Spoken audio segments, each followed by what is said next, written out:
L'échiquier international, soyez les bienvenus, consolidez les liens à l'aune des défis régionaux, le tout conjugué à travers des rencontres.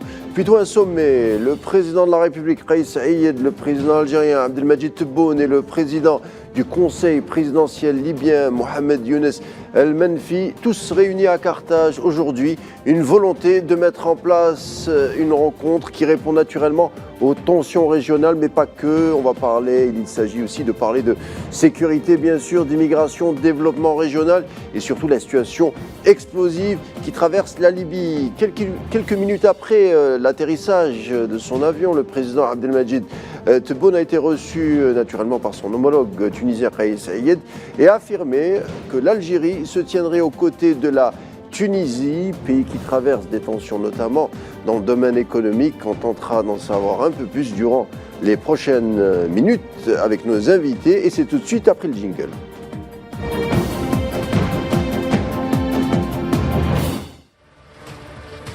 احنا انطلقنا من الفراغ الموجود حاليا مهام موجهة ضد أي دولة.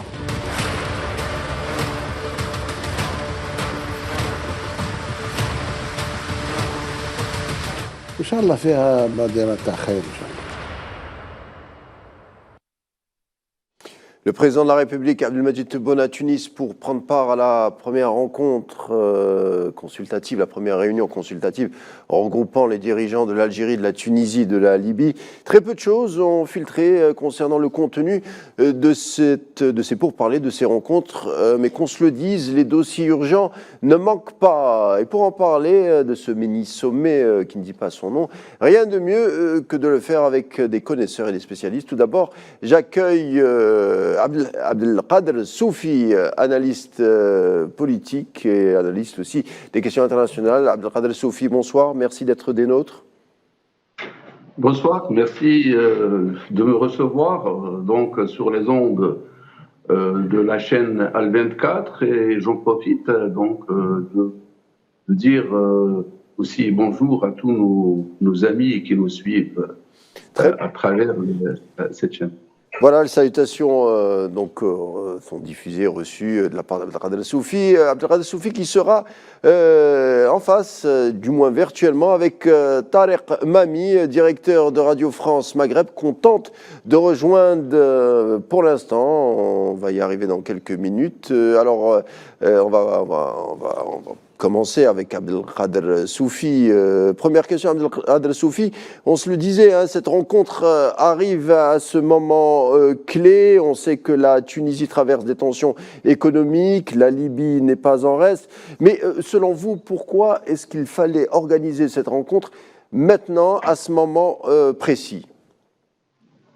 Bon, ça n'a rien de sorcier. Donc, au fait, il ne s'agit pas d'un agenda exceptionnel ou par rapport à une situation exceptionnelle. Si on suit de très près, je crois que depuis son avènement au pouvoir, M. Abdelmadjid Tebboune a émis le vœu et la volonté de mettre en avant la diplomatie et l'économie.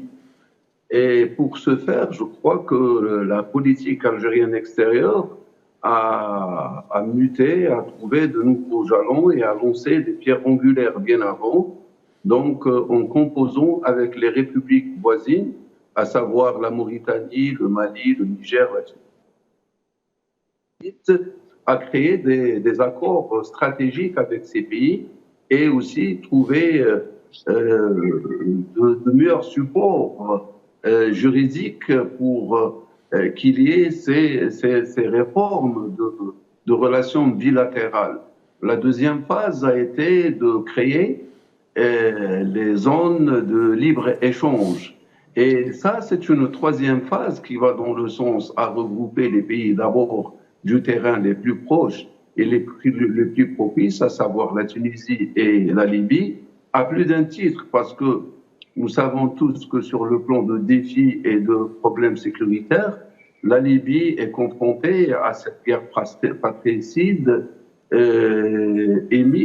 j'allais dire, mue par des acteurs extérieurs, et ce facteur exogène a pesé tout son poids sur la situation en Libye. En Tunisie, c'est du même au pareil. aujourd'hui, la Tunisie en souffre sur le plan économique depuis un certain moment et que l'Algérie, qui se positionne en tant que nouveau pivot régional économique, politique et tout, est sujet à des attaques répétées par des acteurs internationaux et en utilisant malheureusement certains pays arabes, il faut le dire, pour déstabiliser cet élan algérien. Ensuite, l'Algérie vit dans un milieu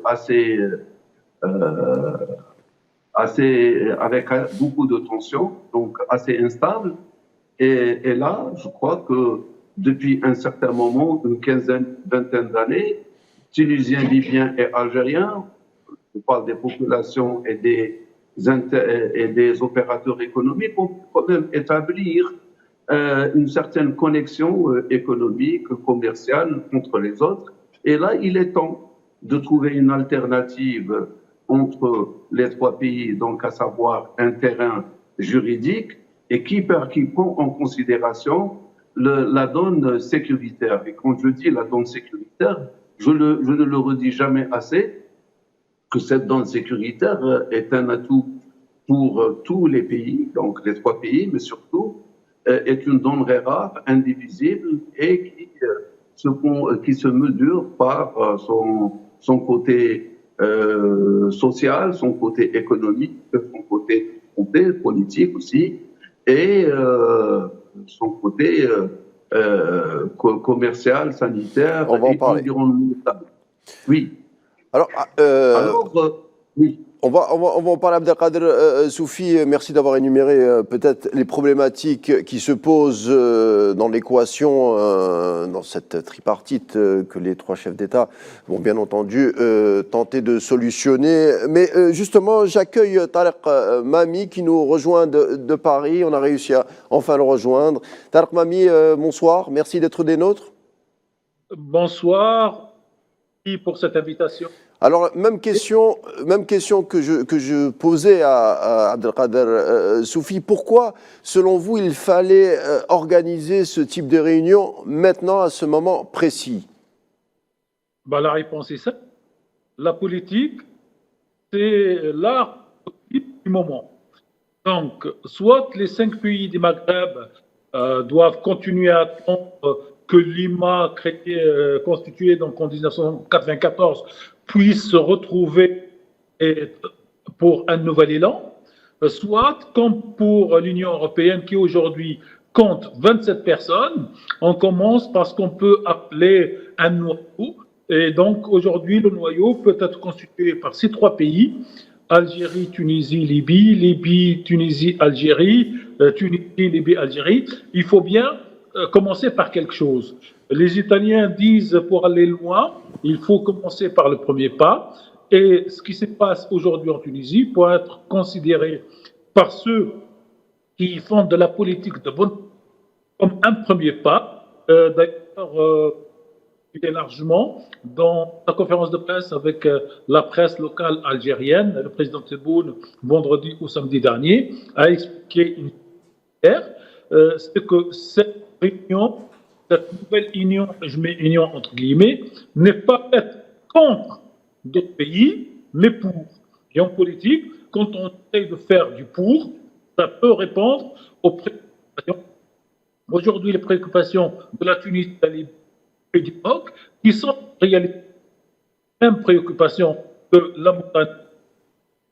Je rappelle au passage que l'Algérie a fait des accords particuliers avec la Mauritanie, notamment pour des zones franches et pour des routes et des autoroutes. Donc, ils n'empêchent pas cela. Et moi, je trouve que c'est une bonne chose que les chefs d'État maghrébins se parlent, parce qu'on sait que les peuples maghrébins se parlent, se respectent et ont envie d'être ensemble.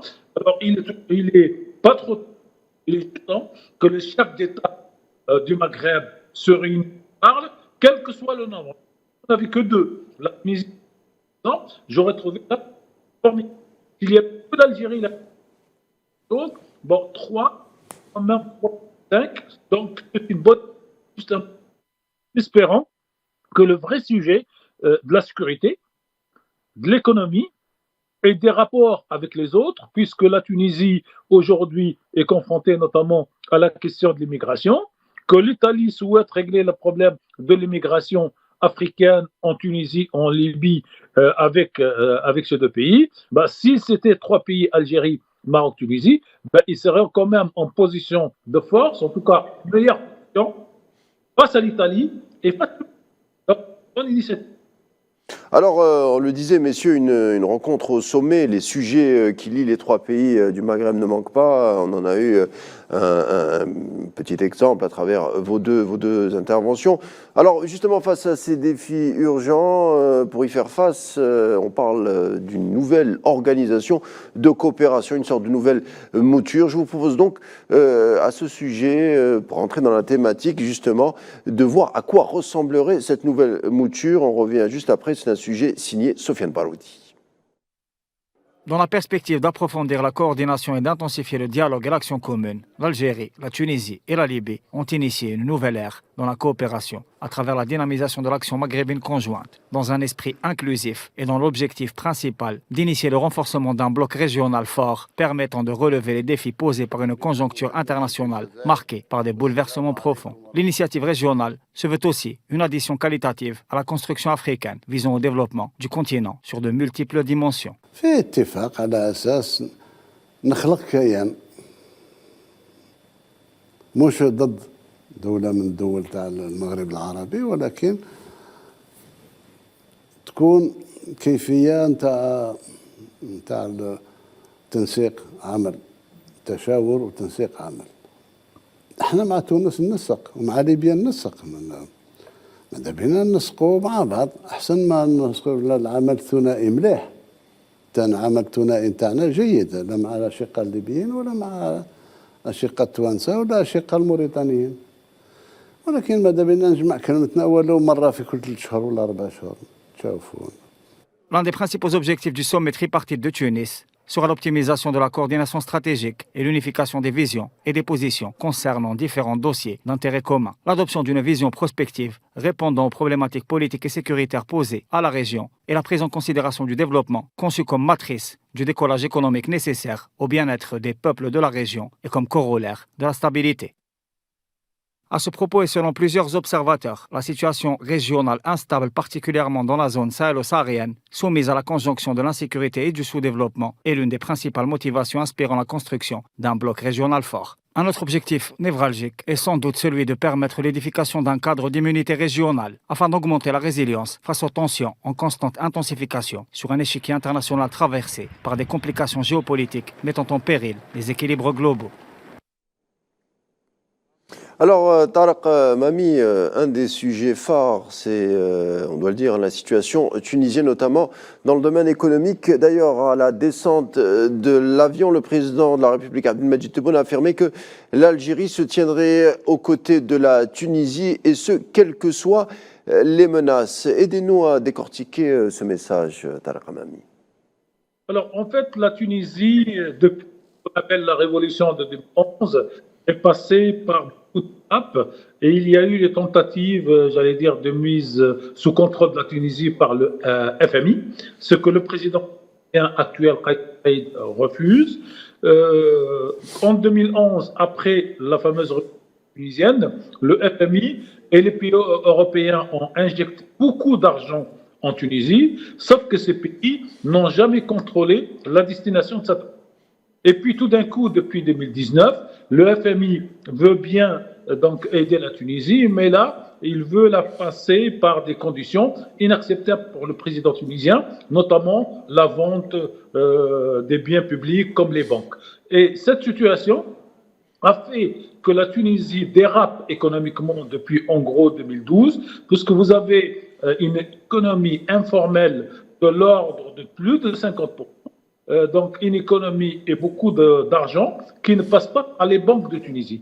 Ce qui a obligé le président tunisien non pas à emprunter sur le marché international, mais à emprunter directement en Tunisie de la Banque centrale.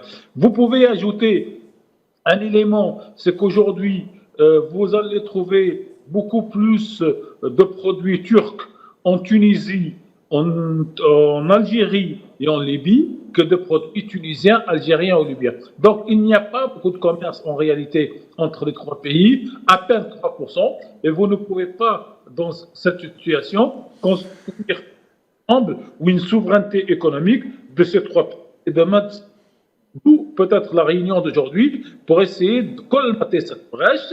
L'Algérie ayant à une ou deux reprises des millions de dollars dans la Banque de Tunisie pour que la Banque de Tunisie ou pour que la Tunisie puisse. Donc, il y a une coupure. Non, et donc, il y a une véritable difficulté de l'économie tunisienne aujourd'hui. Et il y a un véritable soutien de l'Algérie financier. Et c'est comme ça qu'on commence. Je vous rappelle, et je rappelle à vous téléspectateurs, que l'Union européenne a commencé sur la base de ce qu'on appelle l'acier et le métal. Et aujourd'hui, vous voyez que cette Union européenne, de 27 pays, opère en tout. C'est pour ça que autant la situation économique est très utile, autant besoin supplémentaire la Libye. Et il y a d'autres, encore, et le Il semblerait, en effet, on y viendra tout à l'heure, parce que de la sécurité tunisienne dépend de la sécurité algérienne. il semblerait qu'on ait des petits problèmes techniques au niveau de la communication avec Tarek Mami qu'on va tenter de solutionner d'ici quelques secondes, du moins je l'espère. Alors justement, c'est intéressant ce que nous disait Tarek Mami, c'est que l'intégration régionale, on en parle, mais elle est très faible puisqu'elle ne dépasse pas les 3% entre, bien entendu, la Tunisie, l'Algérie et la Libye. Donc ça prouve qu'il y a quand même une intégration économique plutôt faible. Justement, pour en parler, un sujet va vous être proposé. Il est signé de Mohamed Wali Ben Chaban sur justement cette équation économique entre les trois pays. On revient juste après. Les liens géographiques entre l'Algérie, la Tunisie et la Libye ainsi que le rapprochement économique ont façonné une intégration régionale réelle et effective. Le sommet maghrébin tripartite des dirigeants des trois pays soutient l'établissement d'une relation solide, formant un bloc économique visant le développement durable pour une population totale dépassant les 65 millions de personnes. En termes d'indicateurs économiques, le produit intérieur brut de l'Algérie a atteint 224 milliards de dollars en 2023, tandis que celui de la Libye a bondi à 50 milliards de dollars. Quant à la Tunisie, son PIB, pour la même période, a atteint 47 milliards de dollars. La fusion économique entre ces trois pays formerait ainsi une force économique d'une valeur de 321 milliards de dollars. Face aux crises géopolitiques et aux défis climatiques, il est inévitable de renforcer la coopération pour suivre le mouvement économique mondial. Le Fonds monétaire international prévoit une croissance économique en Algérie de 3,8%, de 4,8% en Libye et de 3% en Tunisie. Ces estimations reposent sur une activité économique soutenue avec un budget alloué de 113 milliards de dollars en Algérie, 34,3 milliards de dollars en Libye et 25 milliards de dollars en Tunisie. La coopération tripartite créera un environnement commercial productif et rentable, favorisant une ouverture commerciale sans droit de douane ni barrières administratives entre les trois pays, ce qui stimulera les investissements régionaux. Ce sommet maghrébin tripartite trace la voie vers une intégration économique régionale, accélérant la croissance au service de la prospérité et du bien-être des peuples des trois pays. Alors justement, c'est un sujet signé Mohamed Wali Ben Chaman, où on a vu que l'intégration avait beaucoup de défis à remplir. Et justement, pour répondre à ces défis, une sorte de nouvelle coopération devrait voir le jour entre les trois pays. Alors, on va tenter de joindre notre invité de Paris. Il s'agit bien entendu de Tariq Mami. Je ne sais pas si on a pu reprendre la communication avec Tariq Mami. Rebonsoir, je ne sais pas si vous m'entendez. Je vous entends, je crois que le son paraît bien, donc on va tenter de continuer notre échange. Alors, Tariq Mami, vous n'avez pas bien entendu pu assister, pu visionner le sujet qui vient d'être diffusé. Il s'agissait de la coopération économique entre les trois pays du Maghreb. On la disait plutôt faible, vous avez donné le chiffre de 3%. Alors, selon vous, est-ce que c'est pour cela qu'on doit penser ou mettre en place une nouvelle formule de coopération, puisque l'ancienne ne répondait plus aux défis qui étaient en face de ces pays du Maghreb? Il fallait une nouvelle mouture. Tout à fait. Alors, pour faire simple, l'ancienne mouture n'a jamais été ni mise en place et donc ne pouvait pas fonctionner. Aujourd'hui, il faut éviter d'utiliser homo, union et tout ça. Aujourd'hui, c'est une structure informelle qui va être instituée en trois pays et elle doit avoir pour France deux objectifs principaux. Le premier objectif, c'est la sécurité, parce que sans sécurité, on ne peut rien faire dans le pays et dans quel pays du monde. Et la deuxième, c'est la complémentarité. Vous savez, quand vous êtes commerçant et que vous allez acheter en tant que commerçant de taille, vous allez acheter un produit très très cher. Si vous achetez comme grossiste, vous allez acheter le produit peut-être avec moins de 30% de faire du marché. Imaginez que demain, la Tunisie, l'Algérie et le pays souhaitent compter n'importe quel pays, soit de consommation, soit d'investissement. Donc, au lieu que ce soit un pays qui présente chaque seul en Allemagne, aux États-Unis, c'est un regroupement. Et là, vous êtes en mai parce qu'on va passer, par exemple, d'$1 million à 3 millions de dollars. Donc, cette complémentarité est nécessaire au développement économique tunisien, africain et marocain. Et le Maroc ne fait pas partie de cette structure. Deuxième chose, c'est-à-dire la Tunisie et le pays doivent avoir comme première question d'acheter les produits notamment général qui leur manquent dans les pays voisins, non pas en Europe. Ces 3% est un chiffre. Pour moi, il faut qu'il y ait 20% de trois pays pour que les économies commencent à devenir. Donc, c'est une obligation pour nous, configuration, ce qu'on peut appeler une obligation de moyens. On se réunit, on parle, on vote, on décide, c'est pas grave, on est entre frères. Dans l'économie et dans la politique, être frère, c'est bien. Travailler ensemble, c'est bon. D'où donc cette obligation d'augmenter les échanges entre pays. En tout cas, c'est pas.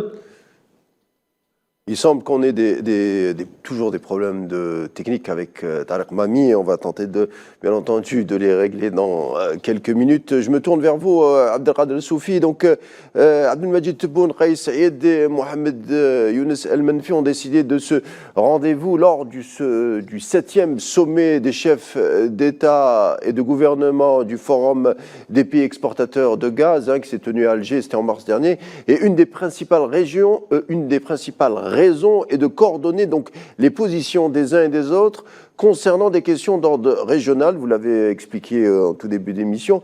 La mondialisation, c'est aussi le rendez-vous des blocs régionaux.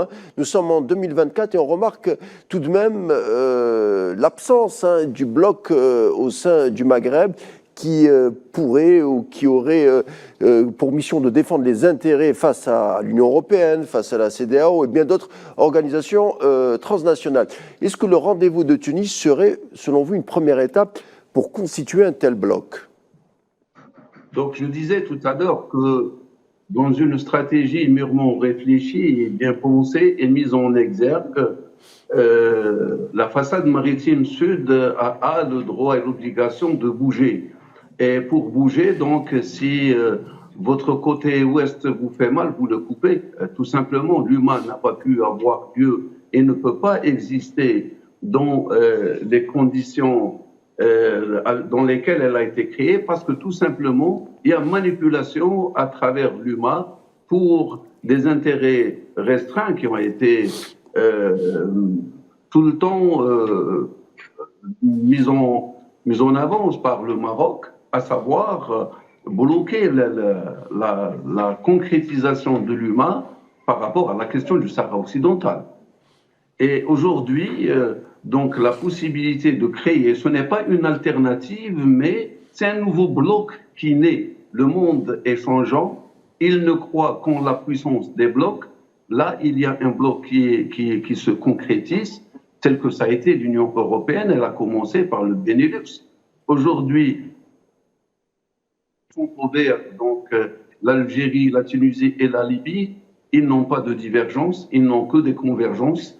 Ils ont une relation entre les populations qui existe depuis maintenant plus de 2 décennies, réelle, entre aussi les opérateurs économiques, et que cette action a besoin d'un parterre juridique qui s'ouvre aux populations et aux États. Construire une fortune, c'est construire une puissance politique, une puissance de dissuasion, mais aussi une forme de protection amènerait les acteurs locaux à un travail en bloc pour faire face d'abord aux crises économiques telles que c'est en Tunisie, mais aussi à la guerre fratricide de la question sécuritaire en Libye. Cela aiderait donc ce bloc à refaire valoir ses droits politiques, économiques et créer une nouvelle force, une nouvelle dynamique qui serait apte à intégrer d'autres acteurs régionaux, les républiques du Sud, du Sahel, tels que le Niger, le Mali, le Tchad, le Soudan, pourquoi pas, la Mauritanie, le Sahara occidental, mais aussi l'Égypte. Donc, ceci donnerait une alternative à la politique internationale arabe et africaine qui malheureusement, il faut le dire, est piégée. L'action africaine et arabe sont piégées par des acteurs exogènes et qui font que la politique émise, que ce soit en Afrique ou à travers le bloc arabe, ne correspond pas aux aspirations des populations arabes, africaines, ne correspond nullement aux volontés des décideurs et des visions de ces pays-là, sinon être à la merci de l'international qui fait que aujourd'hui nous avons vu que le Maroc malheureusement n'est pas maître de son mot. Il est là, une plateforme au service des autres pour casser tout ce qui est action positive pour les Africains, pour les Arabes. La même chose, aujourd'hui, on voit que certains pays arabes, je citerai seulement les Émiratis ou l'Émirat arabe uni, qui est devenu aussi une plateforme au service du sionisme contre malheureusement les Palestiniens. Cette possibilité aujourd'hui, à travers la création d'un bloc commun entre la Tunisie, la Libye et l'Algérie, une population, comme je le disais, de plus de 70 millions de personnes, mais surtout des atouts stratégiques, politiques, géopolitiques, économiques et ressources de tout type, y compris de l'énergie qui est un atout aujourd'hui et une arme redoutable dans le monde. Abdelkader El-Soufi, on revient juste après la pub pour poursuivre bien entendu notre échange. On a beaucoup de choses encore à voir avec vous et bien entendu avec Tarek Hamami. On revient dans quelques minutes, à tout de suite.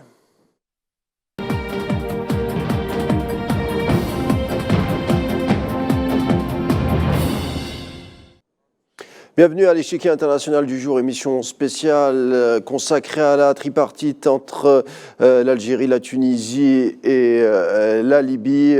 Justement, on a essayé de comprendre les tenants et les aboutissants d'une telle rencontre. Et je posais la question à Abdelkader Soufi, et que je repose d'une autre manière à Tarek Mami. Pourquoi le Maghreb est la seule région du monde dénuée d'un cadre régional qui lui permettrait de coordonner des actions communes pour conjuguer des forces contre d'autres blocs éventuellement. Est-ce que la rencontre tunisoise pourrait justement donner un coup d'accélérateur à un tel projet? Tarek Mami. Alors, si vous permettez, je dirais que j'ai deux éléments de réponse.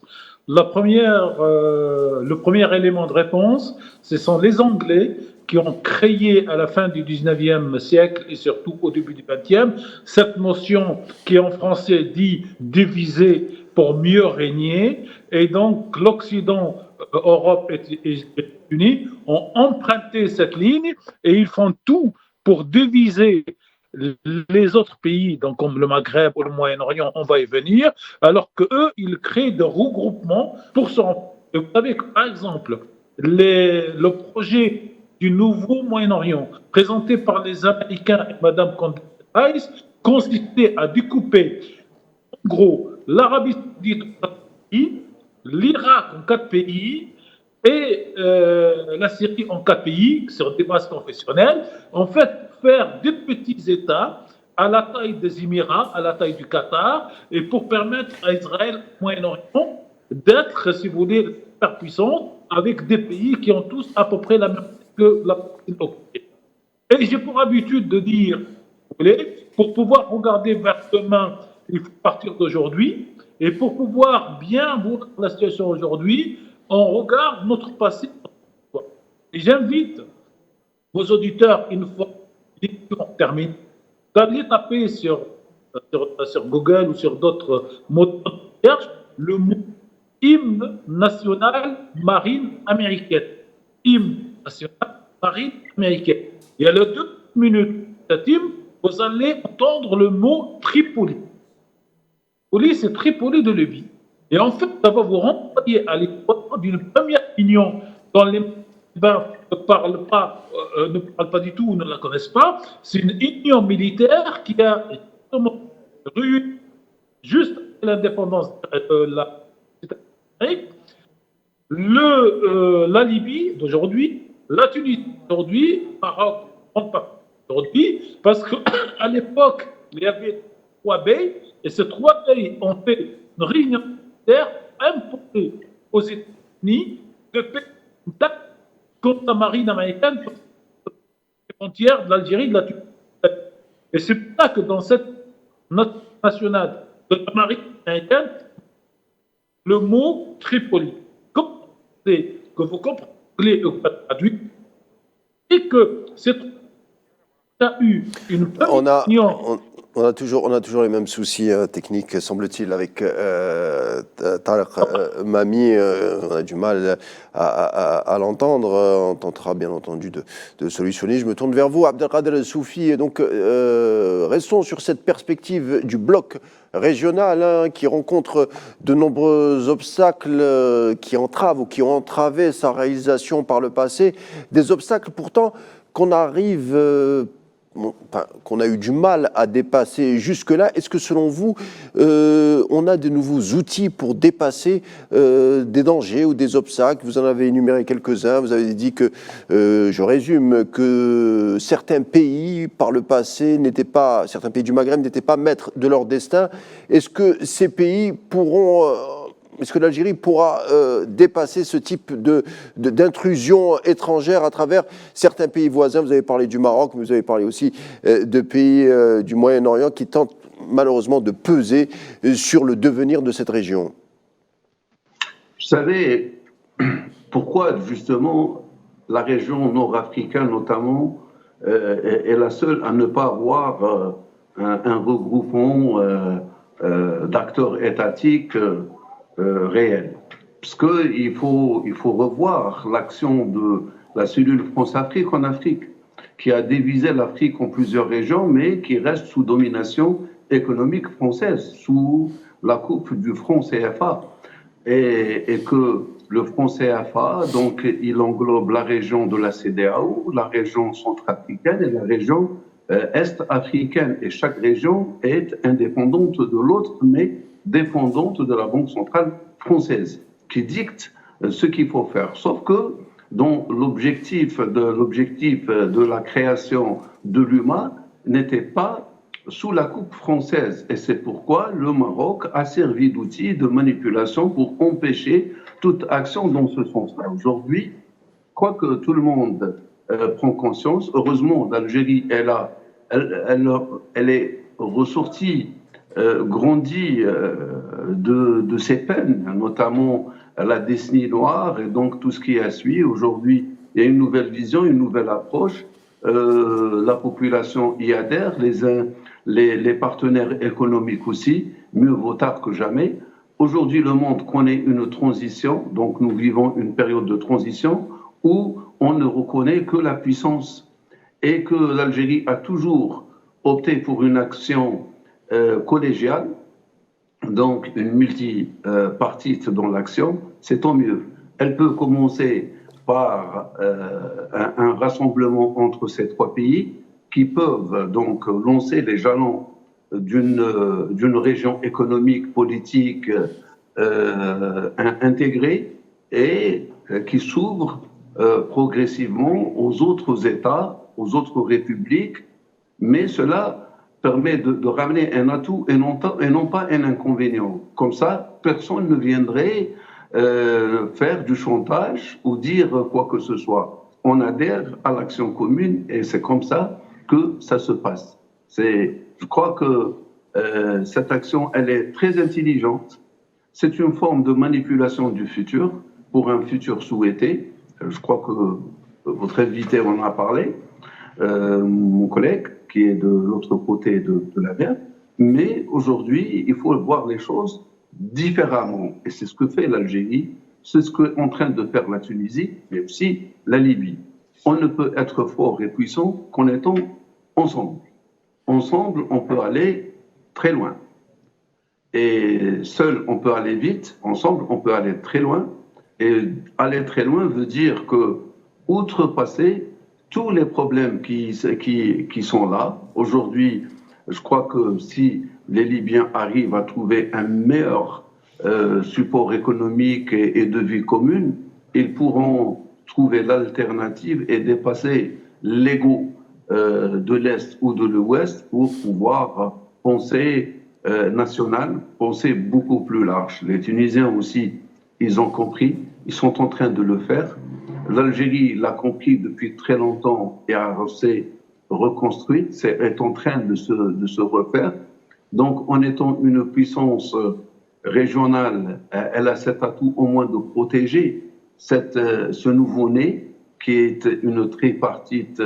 Aujourd'hui, elle reste donc sur un plan, j'allais dire, plutôt théorique, mais qui peut très vite devenir une action véritable sur le terrain, sachant que, empiriquement, nous avons une expérience vécue dans le cadre des échanges économiques, politiques, commerciaux entre les partenaires économiques des trois pays, entre les populations et entre les États. Alors, est-ce qu'on a pu récupérer Tarek Mami? Alors, on me fait dire que ce n'est pas un problème technique, mais c'est un problème de connexion. Est-ce que Tarek Mami est avec nous? J'essaye d'être avec vous, avec grand plaisir. On essaye de maintenir le lien. Tarek Mami, alors vous étiez en train de nous dire que le projet du morcellement du Maghreb datait de pas mal d'années. Vous êtes revenu à Condoleezza Rice. Vous faisiez allusion d'un projet qui était réfléchi pour justement affaiblir ce Maghreb. Est-ce que vous pouvez encore poursuivre ou nous expliquer davantage ce que vous disiez? Alors, on dit que Mme Condoleezza Rice est arrivée en Tunisie du temps donc, de la présidente de M. Ben Ali pour lui soumettre le morcellement du Moyen-Orient et qu'elle comptait sur la Tunisie avant d'aller ailleurs pour vendre projet et que le président Ben Ali, à l'époque, a rejeté cette idée, puisque les Américains voulaient découper en 4 pays l'Arabie Saoudite, en 4 pays la Syrie et en 4 pays l'Irak. Et donc, l'idée des Américains, c'est qu'il faut empêcher que les autres groupes culturels, parce qu'ils pensent aux Arabes, ils pensent aux musulmans, il faut les empêcher de créer une union, parce que s'ils se mettent à être dans une union comme l'Union européenne, ils vont avoir des intérêts communs, et ces intérêts communs, forcément, ne peuvent être que anti-impérialistes, parce qu'ils ont tous été colonisés, et donc anti-sionistes. Et donc ça, c'est le projet du Moyen-Orient, et ce projet a marché un peu, puisqu'il y a la guerre en Irak et en Syrie et l'invasion américaine de l'Irak, mais il n'a pas marché en Syrie, puisqu'il a fait cet objectif de disloquer. Et il y a aujourd'hui le problème du parti séparatiste algérien qui rêve d'obtenir ce objectif. Et l'Algérie a une constante, c'est que depuis qu'elle s'est levée contre la colonisation depuis le début en 1830, mais surtout en 1954, elle sait ce que de préserver sa souveraineté, une nation souveraine, et essayer de se prendre de flanc, à droite et à gauche. Malheureusement, ici, sur l'histoire, on fait catégorie ici de trouver donc cette coopération. Donc, elle conduit à ça. Voilà un petit peu l'idée.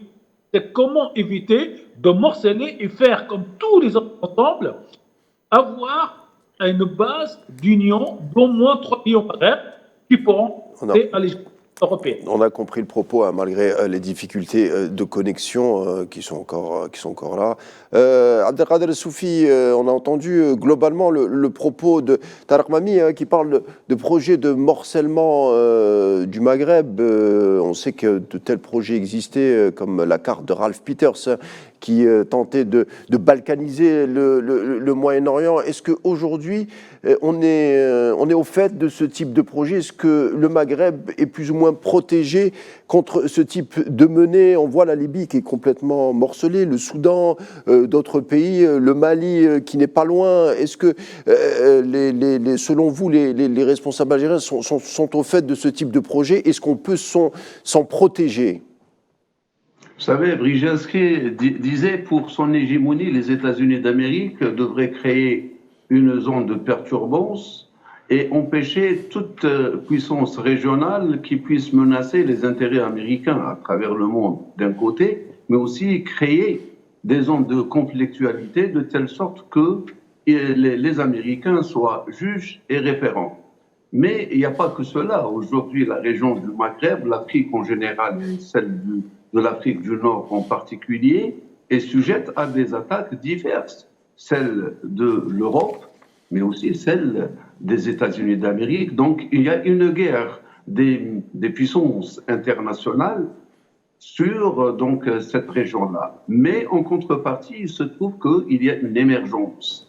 Cette émergence est comme d'autres pays qui émergent, tels que la Turquie, l'Iran et autres, il y a l'Algérie qui émerge et qui constitue une force alternative pour les États africains et qui puisse faire face et servir de bouclier d'un côté, mais aussi servir d'atout pour un développement économique, politique et devenir un acteur international à part entière où il fait valoir ses droits. C'est pourquoi je crois que le Maroc a été un terrain, et il l'est toujours, que ce soit pour le côté européen, notamment la France, ou bien pour les États-Unis d'Amérique, mais aussi aujourd'hui pour l'entité sioniste qui tente d'affaiblir la position algérienne, qui reste le seul pays arabe aujourd'hui et parmi les rares au monde à dire non à l'entité sioniste, dire non aux Américains. Et là, donc, cette action, elle est palpable. À chaque fois que l'Algérie a entrepris de faire quelque chose, il y a eu une attaque marocaine sur le plan culturel, sur le plan politique, sur le plan sportif et sur d'autres plans. D'abord, essayer de casser la thèse algérienne et donner une nouvelle thèse. La thèse qui prend, fabriquer de toutes pièces, une forme marocaine. Mais en réalité, le Maroc est une entité fonctionnelle au service de celui qui paye plus, qui donne un peu plus, qui enrichit un peu plus le sérail du roi, et celui qui donne un peu plus au roi, au détriment de la population d'abord marocaine, mais surtout comme je pense ça a été cité, pour déstabiliser et interdire toute unification ou toute coalition susceptible de déranger à l'ordre mondial tel qu'il a été. Abdelkader Soufi. 45, oui. Alors, vous l'avez dit tout à l'heure, hein, il y a déjà un bloc maghrébin. Je vous pose la question parce que je vais faire la transition justement avec le Maroc. Tout à l'heure, vous avez évoqué le bloc maghrébin, l'Union du Maghreb arabe, dont le siège est justement à Rabat. Est-ce qu'on peut dire qu'aujourd'hui, vous avez un peu répondu à la question, mais est-ce qu'on peut dire aujourd'hui que cette union est définitivement morte, hein? On rappelle que l'Union du Maghreb arabe souffre de 30 ans d'inactivité. C'est une coquille vide. Oui, je dirais que c'est un mort-né. Pourquoi? Parce que depuis la création de l'Union du Maghreb arabe, toute action qui allait dans le sens à développer cette intégration entre l'ensemble des États maghrébins a fait face à une volte-face marocaine qui, à chaque fois, elle a soulevé la question du Sahara occidental et qui a empêché toute action qui va dans le sens à développer les économies de l'ensemble des États. Aujourd'hui, on a compris que l'UMA est un outil qui sert certains intérêts égoïstes du Maroc, d'ailleurs.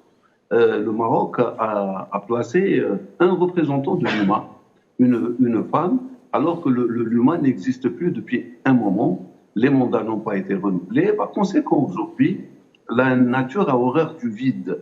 La création de ou le début de cette tripartite est une possibilité de création d'une nouvelle coalition, une coalition qui prend en considération la réalité du terrain. On veut aller de l'avant, on ne peut pas rester, j'allais dire, à se lamenter sur ceci ou cela. Il y a possibilité de créer une intégration économique, commerciale.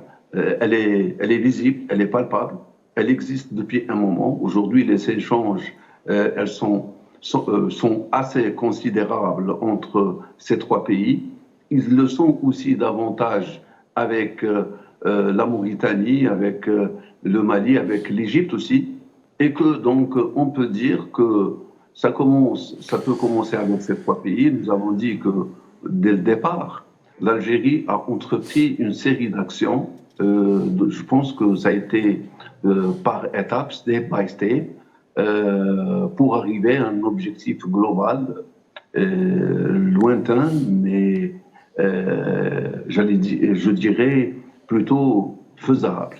Et c'est pourquoi, tout de suite après, nous avons vu que le Maroc a décrié cette tripartite, et cela se comprend. Pourquoi? Parce que tout simplement, dès qu'il y a une action qui dérange, cela veut dire que l'Algérie, la Tunisie et la Libye sont sur la bonne voie. Et automatiquement, dès qu'il y a une action sérieuse, qui puisse ramener le plus aux populations, on peut donc la mesurer par, j'allais dire, les attaques, ça et là, notamment celles des Marocains.